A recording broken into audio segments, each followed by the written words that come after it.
The North Korean regime of Kim Jong-un has not said anything about the dramatic escape of one of its soldiers, who ran across the border into South Korea. Most North Korean defectors head north and cross the border into China. Trying to escape by crossing the heavily armed border with South Korea is considered a suicide mission, but this soldier survived, and may now provide some valuable information, reports CBS News correspondent Ben Tracy. We don't yet know the identity of the North Korean soldier who daringly drove his army jeep to the border and then ran for his life. His former comrades fired off 40 shots, hitting him at least 5 times. South Korean trauma surgeon Lee Cook-jung operated on the soldier and says he found dozens of parasitic worms in his digestive tract, as well as uncooked corn, a sign of malnutrition.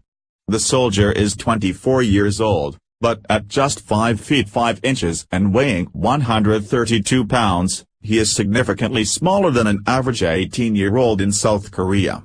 Doctors have reportedly diagnosed him with tuberculosis and hepatitis B. Last April, CBS News visited North Korea as it staged one of its elaborate military parades. Many of the soldiers we saw looked more like children, likely the result of a brutal famine in the north during the 1990s.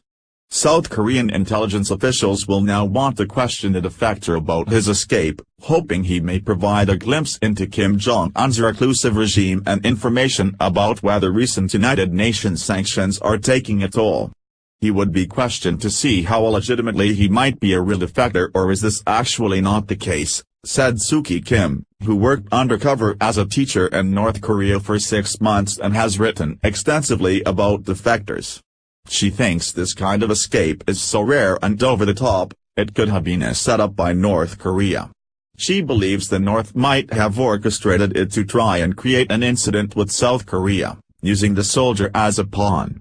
If North Korea government staged this dramatic, great escape, that really reeks of a Hollywood film, which in some way would not be that surprising. I think one thing I have learned by following North Korea for a decade and living there is that almost everybody's a victim.